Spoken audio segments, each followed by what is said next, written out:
नमस्कार, मैं डॉक्टर रमानिवास शर्मा रमन अपने YouTube चैनल पर साइंस और टेक्नोलॉजी का बायोलॉजी का सेशन पहला पार्ट लेकर के बच्चों आपके सामने। बायोलॉजी के इसके पहले वाले सेशन में डाइजेशन हो गया है और आज हम ह्यूमन डिजीज या मनुष्य में होने वाले रोग का पहला भाग लेकर के आपके सामने। बहुत सारे सवाल कॉम्पिटिटिव सेशन में पूछे जाते हैं ह्यूमन डिजीज से, मनुष्य में होने वाले रोगों से, कैसे रोग होता है, इसका पूरा डिस्कशन आज के पहले पार्ट पर करेंगे। कई सेशन इस पर लाएंगे हम। प्रत्येक सेशन पर 5 सवाल होंगे। 5 सवालों के साथ और सवालों को जोड़ते हुए इसका डिस्कशन हम करेंगे। इसलिए ह्यूमन डिजीज को या मनुष्य में होने वाले रोगों को आज से पढ़ना आप शुरू कर दीजिए और लगातार जो हमारे सेशन होंगे, लगातार 5-6, जिससे आप उन उत्तरों को, उन डिस्कशंस को कर पाए। Madhya Pradesh professional examination board की परीक्षाएं काफी नजदीक, उनको ध्यान में रखते हुए ये session NEET, state PSC, UPSC, SSC, PNST के लिए तो है ही है सेशन। साथ में जो मेंस की कॉपी लिखने जा रहे हैं पीएससी वाले बच्चे, उनके लिए भी ये आवश्यक होगा सेशन। ह्यूमन डिजीज या मनुष्य में होने वाले रोग किसके द्वारा होते हैं, कैसे होते हैं, कितने प्रकार के होते हैं, इसका पूरा लेखा जोखा आज के सेशन में। तो आइए सेशन की शुरुआत करें। उसके पहले चैनल को सब्सक्राइब करना, लाइक करना, शेयर करना, यह आपकी जिम्मेदारी है। और जैसा कि आपको पता है कि हमारा यह सेशन 5 बजे लाइव है। जो भी आपको सवाल पूछना है, जो भी डिस्कशन करना है, आप कमेंट सेक्शन में या हमारे व्हाट्सएप हैंडल पर या टेलीग्राम पर या फेसबुक पर कहीं भी आप हमसे सवाल पूछ करके अपने डाउट क्लियर कर सकते हैं। तो करें सेशन का थ्योरेटिकल डिस्कशन पहले और फिर पूछें 5 सवाल। मनुष्य में होने वाले जो रोग हैं, कैसे आपको नोट्स बनाना है, ध्यान से हमारी बात को सुन लीजिए। मनुष्य में जो होने वाले रोग हैं वो मुख्य रूप से, ध्यान से सुनिएगा, मुख्य रूप से 5 प्रकार के होते हैं। उसमें पहला है बैक्टीरिया से उत्पन्न होने वाला रोग, दूसरा है वायरस से उत्पन्न होने वाला रोग, तीसरा है फंगस से उत्पन्न होने वाला रोग, चौथा है प्रोटोजोआ से होने वाले रोग और 5वां है कृमियों से होने वाला रोग। जैसा आप नोट्स बनाएंगे वैसे ही लिखेंगे कि मनुष्य में होने वाले रोग 5 तरह के होते हैं। Bacteria, virus, fungal, protozoa, helminth. Bacteria से जो होने वाले प्रमुख रोग हैं, जिस पर कॉम्पिटिटिव एग्जाम में सवाल पूछे जाएंगे और पूछे जाते हैं, उसमें डिसेंट्री है। क्या होता है डिसेंट्री? आज उसका विस्तार से वर्णन हम आपको देंगे। क्या उसके लक्षण होते हैं, कैसे उसकी सुरक्षा करें। प्लेग। और क्या होता है डिप्थीरिया। कुछ रोगों का विवरण पहले पार्ट में हम आपको समझा देंगे। तो बैक्टीरिया से होने वाले रोग एक बार ध्यान से याद कर लीजिए। डिसेंट्री है, प्लेग है, डिप्थीरिया है, कॉलरा है, टाइफाइड है, निमोनिया है। उसी तरह से वायरस से उत्पन्न होने वाले रोग, आपसे कॉम्पिटिटिव एग्जाम में पूछा जाता है, 4 रोगों की लिस्ट दे दी जाती है और पूछा जाता है कि ये वायरस से होगा, बैक्टीरिया से होगा। आप यहां पर याद कर लीजिए, इस पन्ने को प्रिंट आउट निकाल लीजिए ताकि आपको याद रहे कि कौन सा रोग वायरस से है, कौन बैक्टीरिया से। तो वायरस से होने वाले कॉमन कोल्ड, मम्प्स होते हैं, मीजल्स होती हैं, वायरल हेपेटाइटिस होती है, डेंगू होता है, चिकनगुनिया होता है, चिकन पॉक्स होता है और पोलियोमाइलिटिस होता है। इसी तरह से फंगस से कैंडियाटिस और एथलीट्स फूट। प्रोटोजोआ से मलेरिया होती है, एमीबियोसिस होती है, अफ्रीकन स्लीपिंग सिकनेस होती है, कालाजार होती है।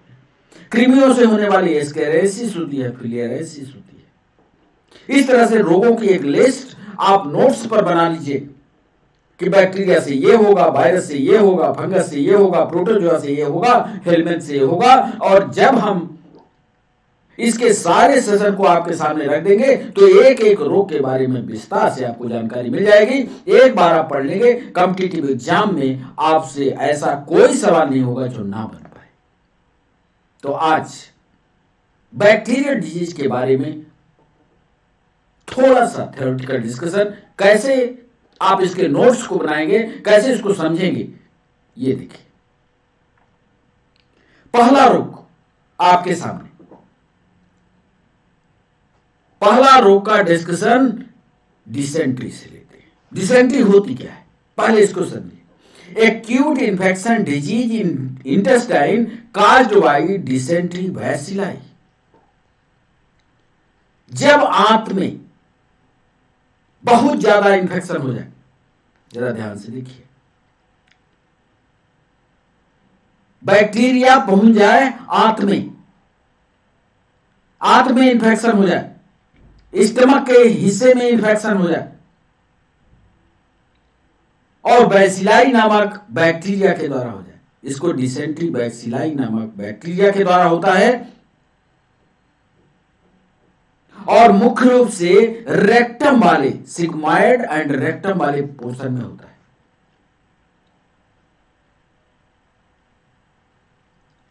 पैथोलॉजिकल फीचर इसका है कि इसमें फाइब्रस एग्जीक्यूटिव इन्फ्लेमेशन होता है, पेट में जलन होती है, जलन महसूस होती है। कहां?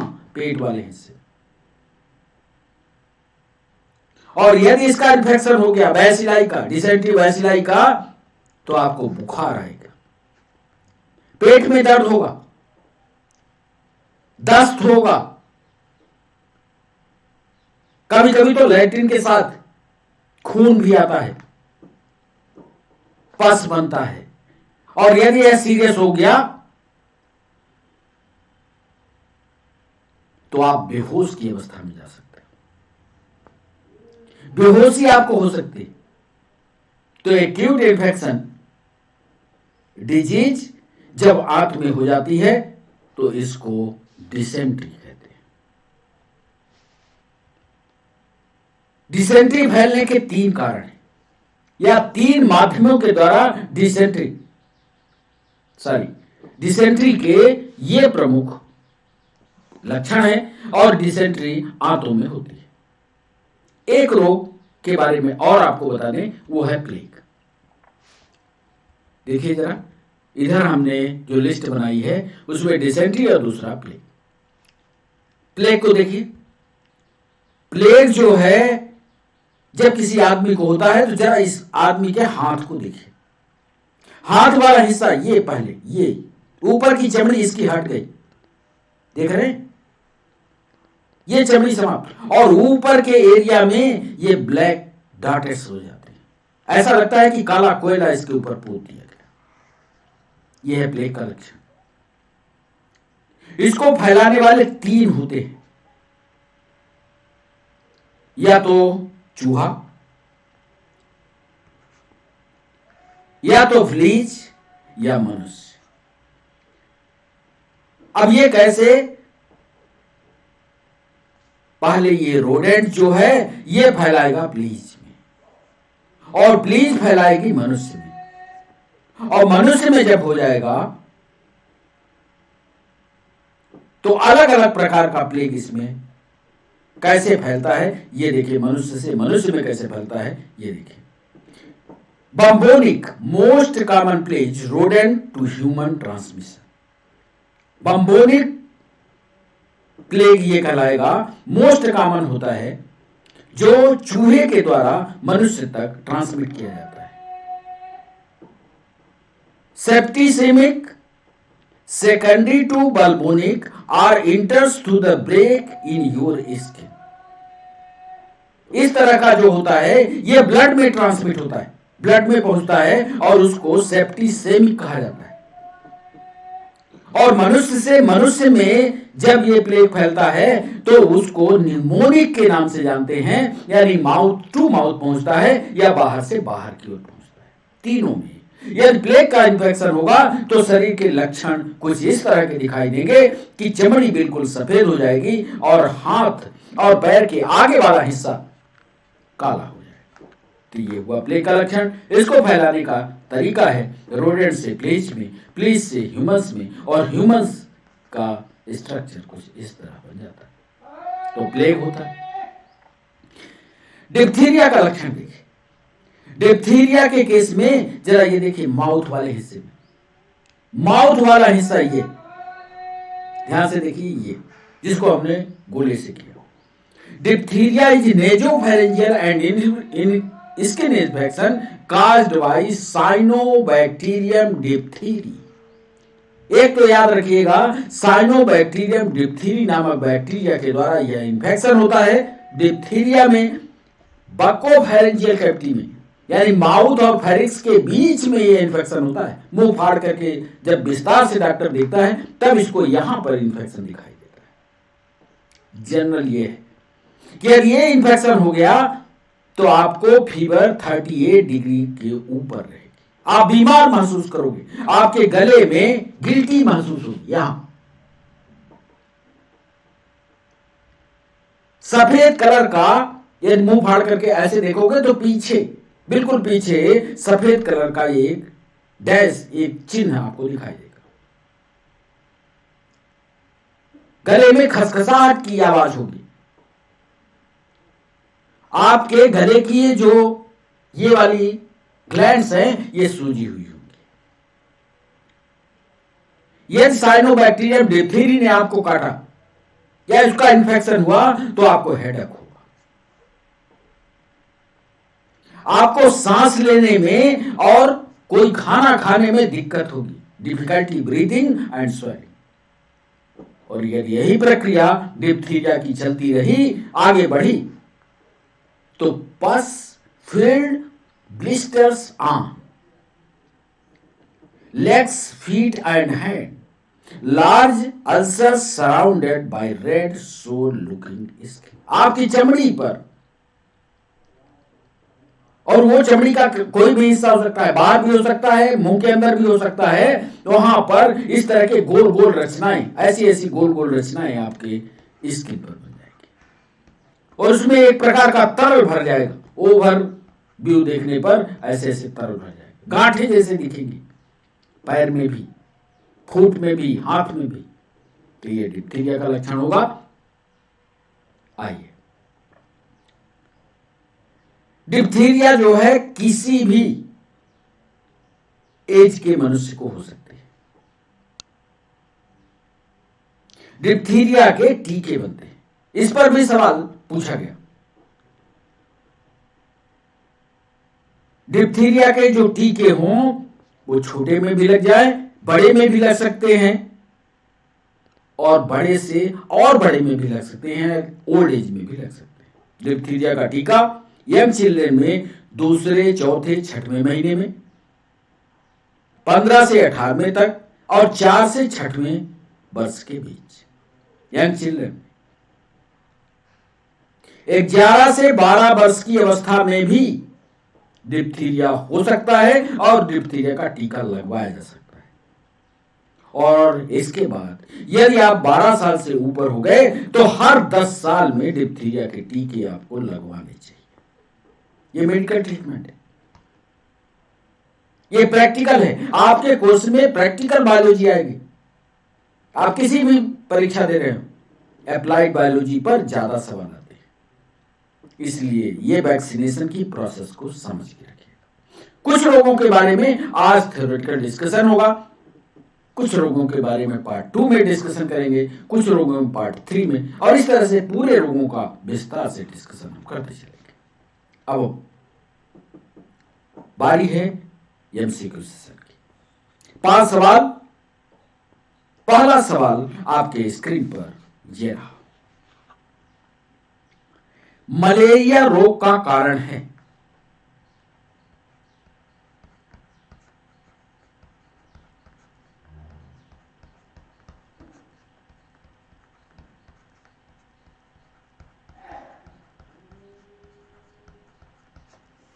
सोच विचार लीजिएगा, मलेरिया रोग का कारण क्या है।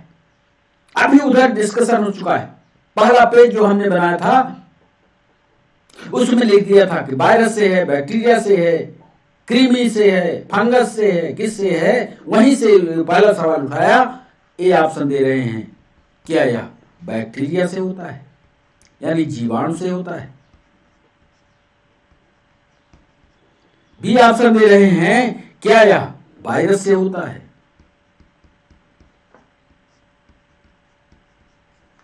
सी ऑप्शन दे रहे हैं, क्या यह फंगस है, यानी कवक से होता है?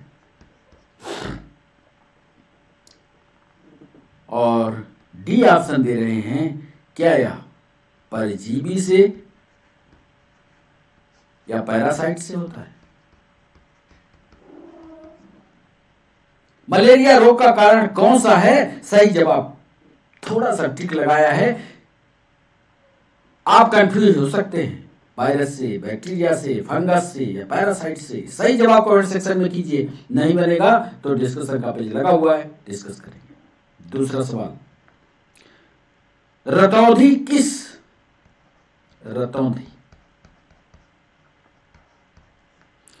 विटामिन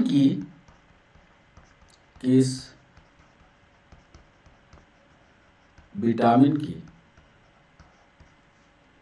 कमी के कारण होता है?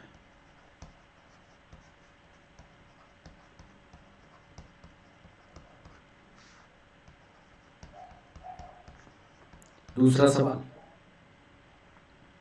ए ऑप्शन, इसको तो रटा होगा आपने।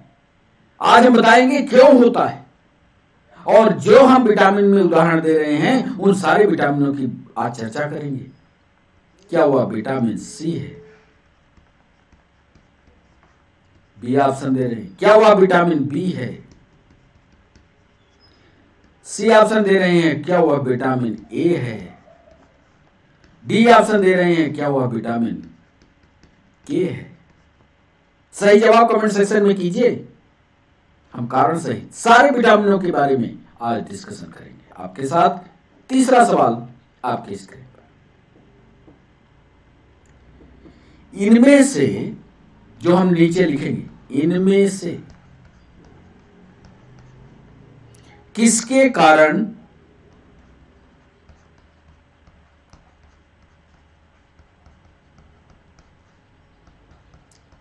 Tetanus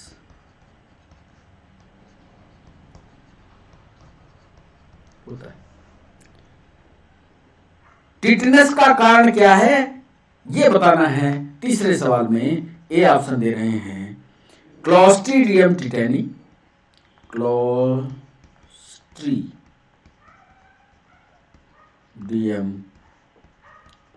tetani. बी ऑप्शन दे रहे हैं, माइक्रोबैक्टीरियम,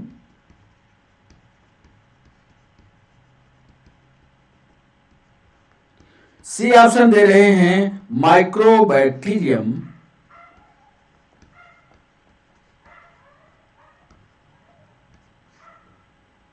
लैप्री, और डी ऑप्शन दे रहे हैं, विब्रियो कोलाई।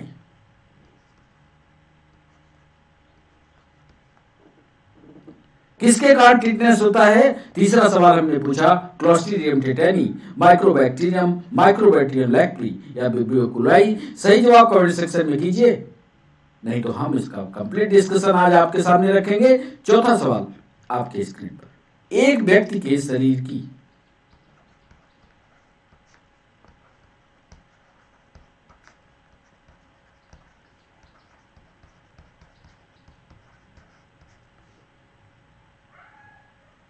कोशिकाओं में, ध्यान से इस सवाल को करने की कोशिश कीजिए, एक व्यक्ति के शरीर की, एक ह्यूमन बीइंग है, उसके शरीर की कोशिकाओं में इंसुलिन की कार्यवाही करने के लिए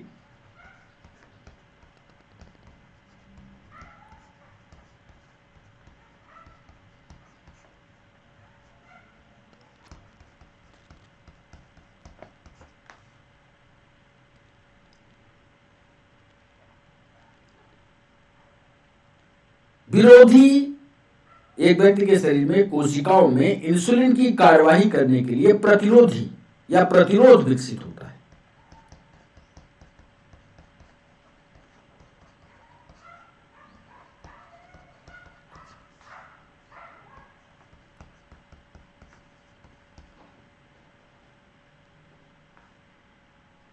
यह डैश डैश डैश कहा जाता है।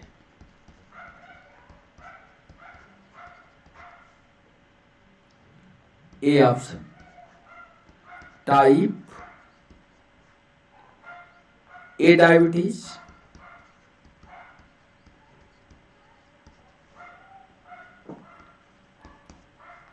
बी ऑप्शन है type 2 diabetes, type 1 diabetes, type 2 diabetes,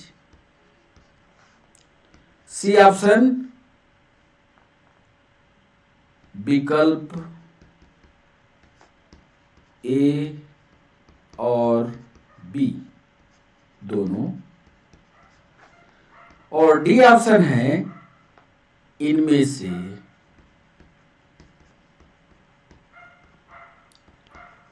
कोई नहीं।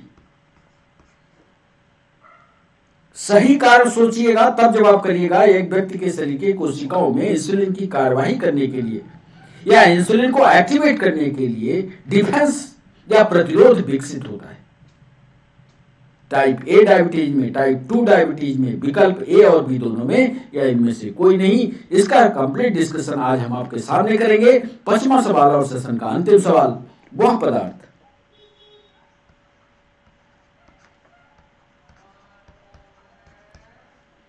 जो कि दर्द निवारक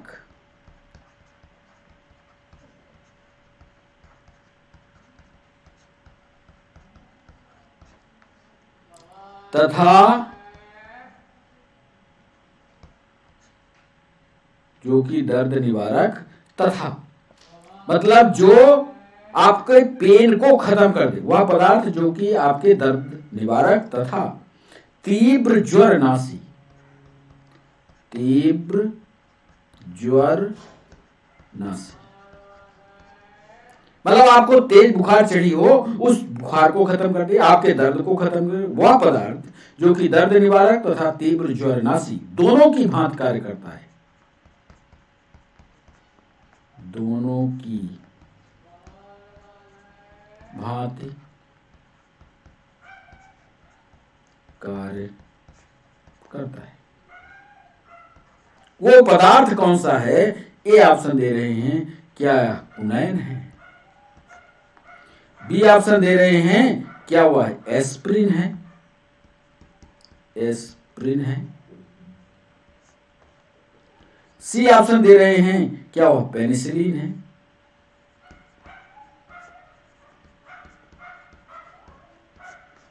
और डी ऑप्शन दे रहे हैं, क्या वह इंसुलिन है? वह पदार्थ जो कि दर्द निवारक और तीव्र ज्वर नाशी दोनों की भांति कार्य करे, क्या वह कुनैन है, क्या वह एस्प्रिन है, क्या वह पेनिसिलिन है और क्या वह इंसुलिन है? सही जवाब कमेंट सेक्शन में दीजिए, नहीं तो इसका भी डिस्कशन हम करेंगे। चलते हैं पहले सवाल पर। कितने सवालों को आपने सही किया, इसका लेखा जोखा जरूर रखिए और इस चैप्टर को, कंप्लीट चैप्टर को फिर से पढ़ने की कोशिश करिए, क्योंकि जब हम कल सेशन लाएंगे तो कुछ रोगों के बारे में बात करेंगे, कुछ थ्योरी समझाएंगे और फिर 5 सवाल आपसे करेंगे। तो आइए पहले सवाल पर।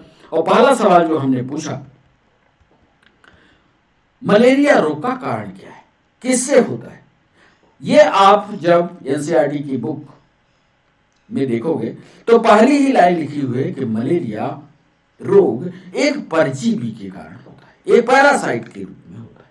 वहीं से ये सवाल हमने उठाया और इसका डिस्कशन अब आपके सामने 4-5 सवालों का उत्तर एक साथ देने की कोशिश कर रहे हैं। तो पहला पॉइंट तो यही लिख लेते हैं कि मलेरिया रोग का कारण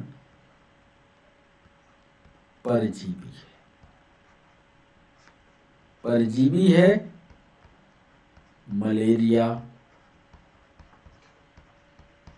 रोग का कारण। दूसरे पॉइंट में, वास्तव में मलेरिया, वास्तव में मलेरिया प्लाज्मोडियम नामक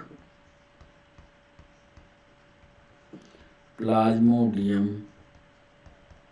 नामक एक कोशिकीय प्रोटोजुआ की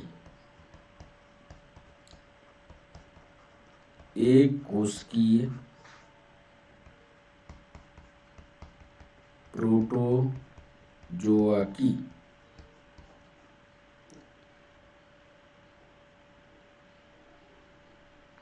4 प्रजातियों के द्वारा 4 प्रजातियों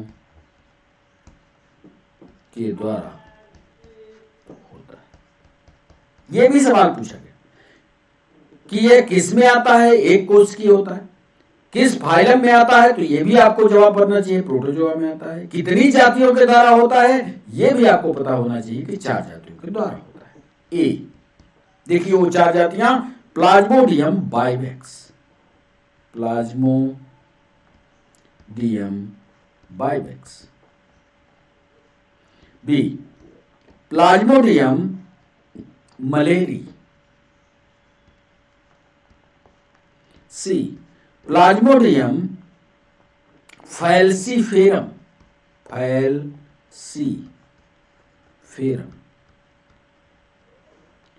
और डी यानी चौथा प्लाज्मोडियम ओवेल। ये 4 जातियां होती हैं जो प्रोटोजोआ में आती हैं। प्लाज्मोडियम की 4 जातियां हैं, बाइवेक्स, मलेरी, फैल्सीफेरम और ओवेल। इन्हीं के द्वारा मलेरिया होता है। चलिए ये आप समझ गए। तीसरा महत्वपूर्ण पॉइंट,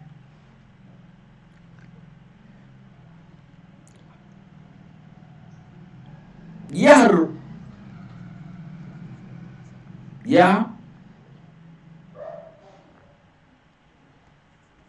रोगाणु मादा एनाफिलीज मच्छर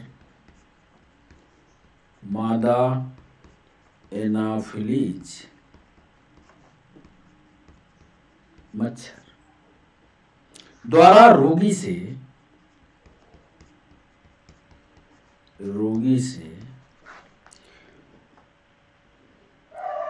स्वस्थ मनुष्य के शरीर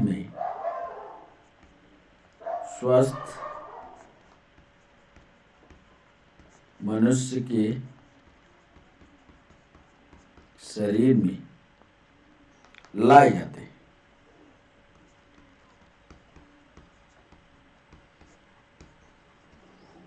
वन रक्षक की परीक्षा में पूछा गया कि यदि ये मादा एनाफिलीज के द्वारा इन्फेक्शन हो गया तो इसको रोकने के लिए कौन सी दवा का इस्तेमाल करोगे, तो चौथे में लिख लो कि इसको क्लोरोक्वीन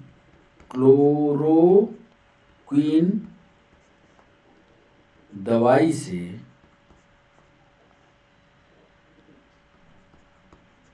कंट्रोल कर सकते हैं।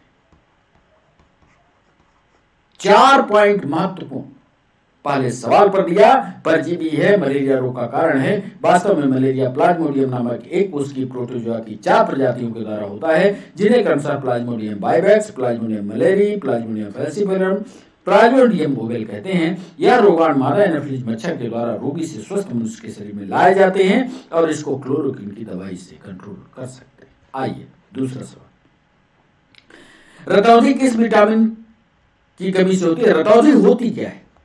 रतौंधी है रात के समय स्पष्ट वस्तु का ना देखना। यह वन रक्षक परीक्षा में 2015 में सवाल पूछा, दूसरा सवाल, और इसका सही जवाब था विटामिन ए की कमी से होता है। अब होता क्या है विटामिन, ये लिख लो। पहले तो ये लिख लो, विटामिन ए की कमी से रतौंधी होती है।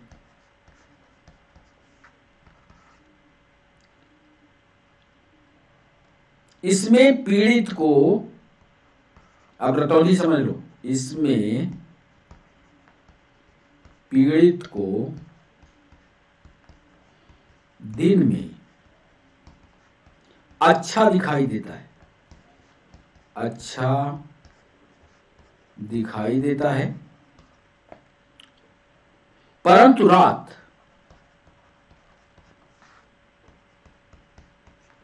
रात में वह नजदीक की वस्तुओं को ठीक से नहीं देख पाता।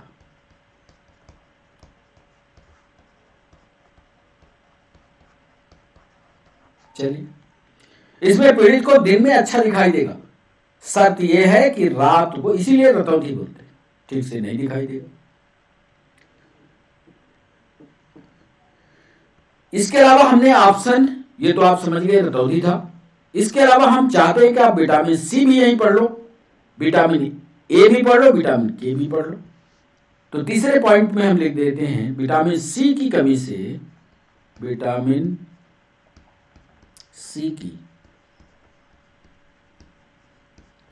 से त्वचा का रोग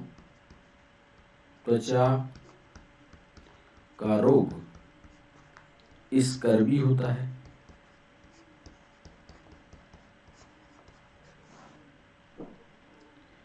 विटामिन बी की कमी से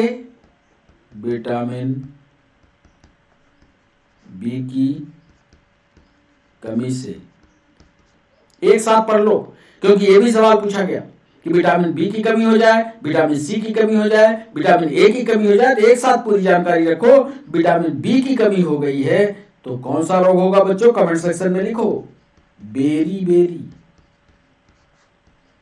रोग होता है।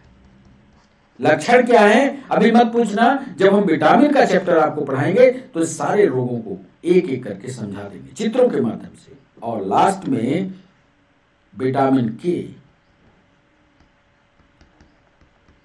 याद करो कहां इसका इस्तेमाल होता है? कोगुलेशन ऑफ ब्लड में, रुधिर का थक्का बनने में। विटामिन के की कमी के कारण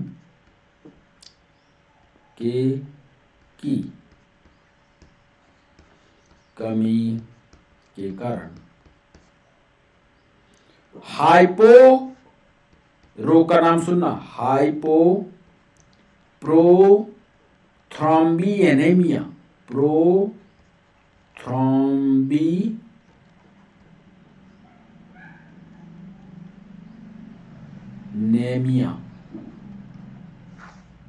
ये याद कर लेना, एमपीएसआई में पूछा है। विटामिन के की कमी के कारण हाइपोप्रोथ्रोम्बिएनेमिया नामक रोग होता है। इसमें 5 पॉइंट, कई सवाल एक साथ दूसरे के साथ डिस्कस हो गए। आइए तीसरा सवाल, इनमें से किसके कारण टिटनेस होता है? इसका सही जवाब होगा क्लॉस्ट्रीडियम टिटेनी। इसको तो पकड़ लेना चाहिए था, टिटेनी फॉर टिटनेस होगा।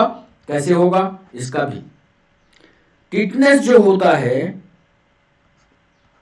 एक इन्फेक्शियस डिजीज है। टिटेनस एक संक्रामक रोग है।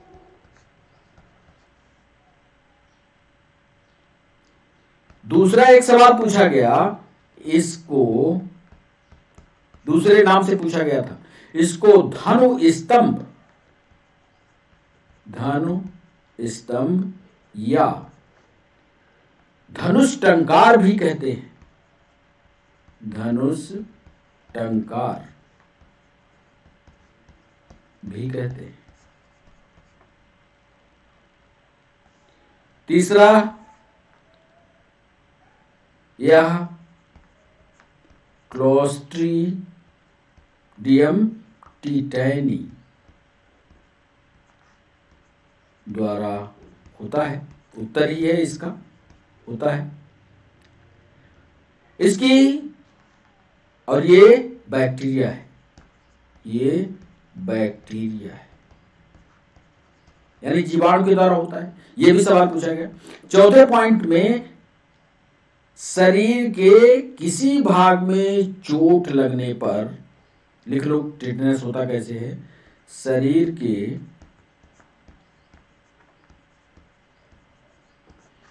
किसी भाग में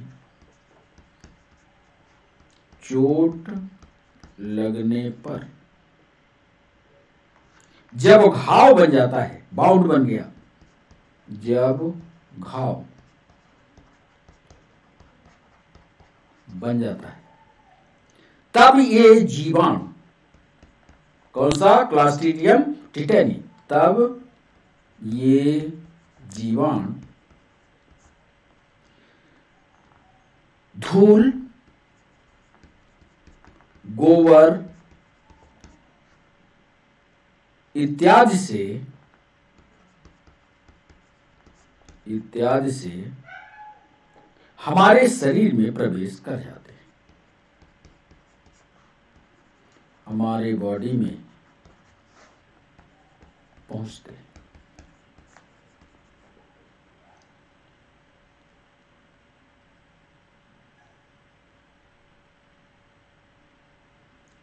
और एक सवाल पूछा गया जो हमने इधर ऑप्शन में लिखा, माइक्रोबैक्टीरियम, माइक्रोइरिडियम लैप्री और कोलाई, इनके बारे में भी आपको जानकारी दे दें। माइक्रोबैक्टीरियम से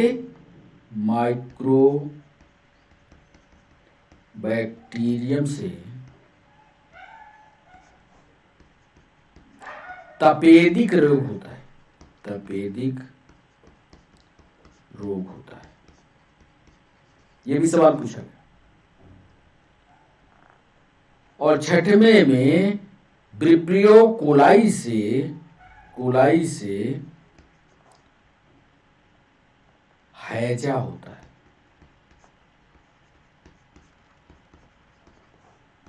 तथा ये एक सवाल तो ये पूछा कि हैजा विब्रियो कोलाई से होता है, उसने पूछा ये बैक्टीरिया है, वायरस है, फंगस है या हेलमिंथ है, आप जवाब दीजिएगा। तथा ये बैक्टीरिया है तथा ये जीवाणु होते हैं। तो 6 पॉइंट इसके डिस्कशन में। चौथा सवाल, एक व्यक्ति के शरीर में कोशिकाओं में इंसुलिन की कार्रवाई करने के लिए प्रतिरोध विकसित होता है, यह क्या कहलाता है, इसको जरा समझने की कोशिश करेंगे। इसको टाइप 2 डायबिटीज के नाम से जानते हैं। कैसे, इसको देखिए। मधुमेह है क्या? मधुमेह ऐसी अवस्था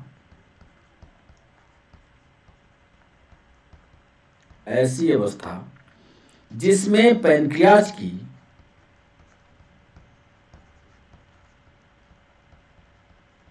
यानी अग्नाशय की, पैनक्रियाज की कोशिकाएं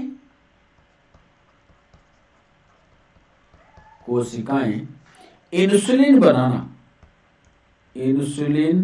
बनाना बंद कर देती हैं,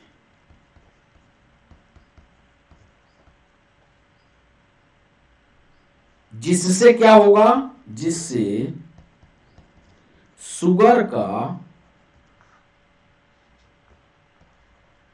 मेटाबॉलिज्म नहीं होता। या आप यहां समझ लीजिए कि शुगर का डाइजेशन नहीं होता, मेटाबॉलिज्म नहीं होता।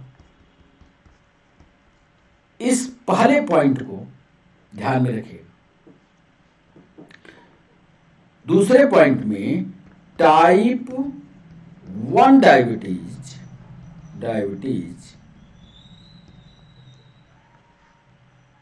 बच्चों में अधिक पाया जाता है, बच्चों में अधिक पाया जाता है।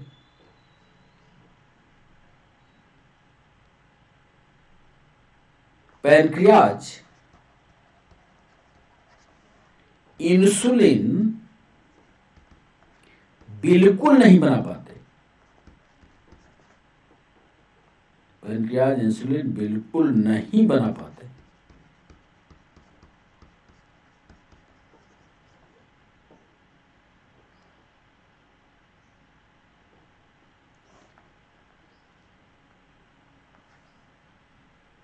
रोगी को जीवित रहने हेतु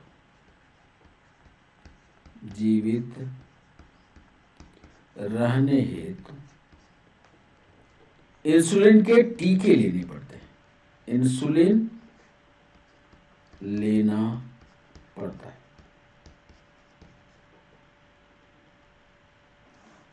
तीसरा ये भी समझ लेना, टाइप 2 डायबिटीज अधिकतर 40 वर्ष की उम्र के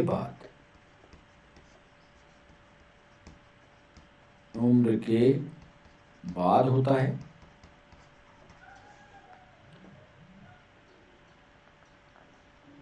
इसमें इस मधुमेह को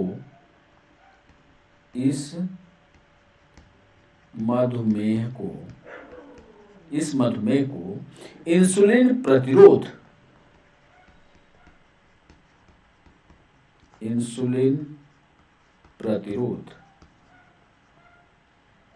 और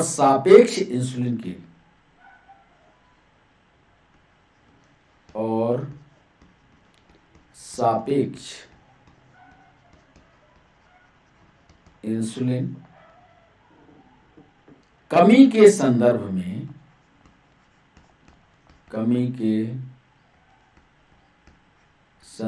में उच्च रक्त ग्लूकोज के द्वारा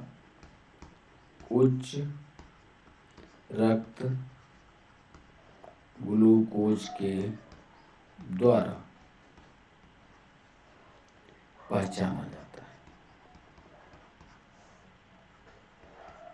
इसको 2 बार आप पढ़िएगा, ये डिस्कशन को 2 बार पढ़िएगा, तब आपके समझ में आएगा क्या सवाल था, क्या डिस्कशन लिखा हुआ है। कि टाइप 1 डायबिटीज को ध्यान रखिएगा, ये छोटे बच्चों में होता है जहां इंसुलिन बिल्कुल नहीं बनता, और टाइप 2 डायबिटीज में अधिकतर 40 वर्ष की उम्र के बाद होता है। इसमें इंसुलिन प्रतिरोध और सापेक्ष इंसुलिन, जो बन रहा इंसुलिन है और जो इंसुलिन का हम प्रतिरोध दे रहे हैं, इसमें ग्लूकोज की मात्रा कितनी उसके शरीर में जा रही है, इसका अंतर पता करके डायबिटीज 2 को कंट्रोल किया जाता है। वही इंसुलिन प्रतिरोध उधर सवाल हमने पूछा है। इसको 2 बार पढ़िए, 2 से 3 बार पढ़िएगा, तब समझ में आएगा। और बच्चों, अंतिम सवाल, 5वां सवाल, इसका सही जवाब होगा एस्प्रिन, यानी बी।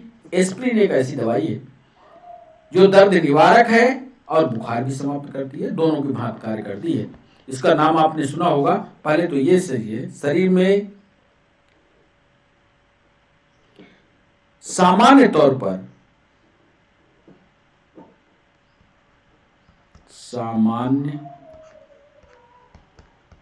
पर एसिटिल सैलिसिलिक एसिड,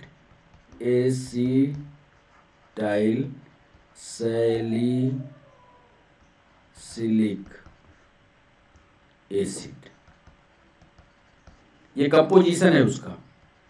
इसी एस्प्रिन की टैबलेट देखोगे तो एसिटाइल सैलिसिलिक एसिड से वो बनती है। एसिटिल सैलिसिलिक एसिड, एनालजीन, एक और दवाई आपने सुनी होगी एनालजीन,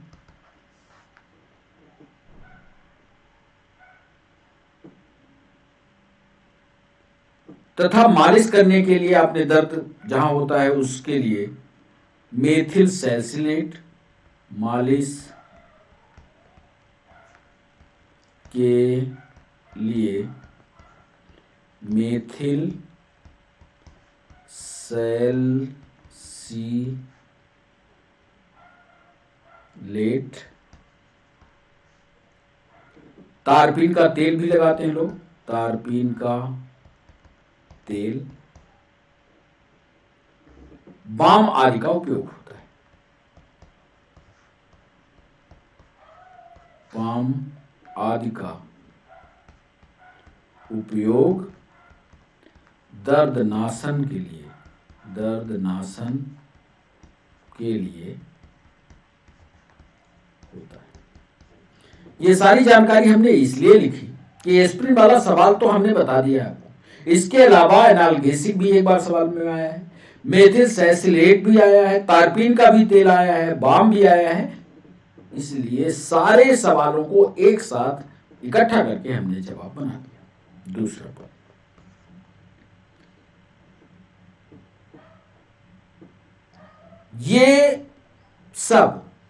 ये जितने ऊपर हैं, ये सब एक सवाल में ये भी पूछा गया मध्य प्रदेश पीएससी में, ये सब प्राप्त कहां से होते हैं? तो ये सब कुनैन की छाल से प्राप्त होते हैं। अब तो याद रहेगा, जितने भी ये दर्दनाशक हैं ये कुनैन की छाल से प्राप्त होते हैं। तीसरा लिख दें, यह जितनी दवाइयां हैं, जितने कुनैन से बनते हैं, यह मलेरिया की अचूक औषधि है।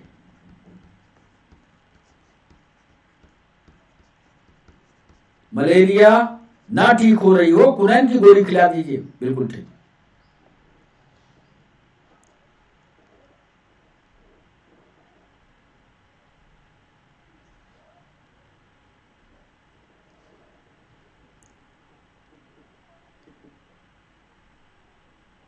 मलेरिया की अचूक औषधि है। और ऑप्शन में क्या था? एक सवाल इंसुलिन। एक सवाल इंसुलिन के बारे में पूछा गया कि इंसुलिन की खोज कब, किसके द्वारा और किस सन में की गई? इंसुलिन की खोज 1921 में बेटिंग और बेस्ट के द्वारा, 1921 में बेटिंग और बेस्ट द्वारा की गई। ये भी ध्यान रखिएगा। एक सवाल ये भी पूछा गया कि यदि शरीर में इंसुलिन की कमी हो जाए, उस सवाल को यहां हम जोड़े देते हैं 5वें पर, यदि बॉडी में यानी शरीर में इंसुलिन की कमी हो जाए, इंसुलिन की कमी हो जाए तो डायबिटीज, मधुमेह नामक रोग हो जाता है। तो ये 5 पॉइंट 25वें सवाल के डिस्कशन के साथ हमने जोड़ दिए। यानी हर सवाल के साथ 4-5 सवाल और जोड़ने की हम कोशिश करते हैं। 5 सवाल कराते हैं, लेकिन उसके साथ 25 सवाल आपके पूरे होते हैं। हमने 25वें सवाल पर लिखा कि सामान्य तौर पर एसिटाइल सैलिसिलिक एसिड, एस्प्रिन, एनाल्गेसिक, मालिश के लिए मेथिल सैलिसिलेट, तारपीन का तेल, बाम आदि का उपयोग दर्द नाशन के लिए होता है। ये सब कुनैन की छाल से प्राप्त होते हैं। मलेरिया की अचूक औषधि है। इंसुलिन की खोज 1921 में बेटिंग और बेस्ट के द्वारा की गई। यह बॉडी में इंसुलिन की कमी हो जाए तो डायबिटीज नामक रोग होता है। इस तरह से बच्चों 5 सवाल डिस्कशन के साथ पूरे होते हैं। आज ह्यूमन डिजीज का पार्ट 1 था। कैसा लगा सेशन, ये जरूर आप कमेंट सेक्शन में लिखिएगा। आप हमारे साथ जुड़े इसके लिए सभी बच्चों का बहुत बहुत शुक्रिया। कल फिर मिलते हैं इसके पार्ट 2 के साथ। पढ़ लीजिएगा। तब तक के लिए बच्चों बाय बाय, नमस्कार।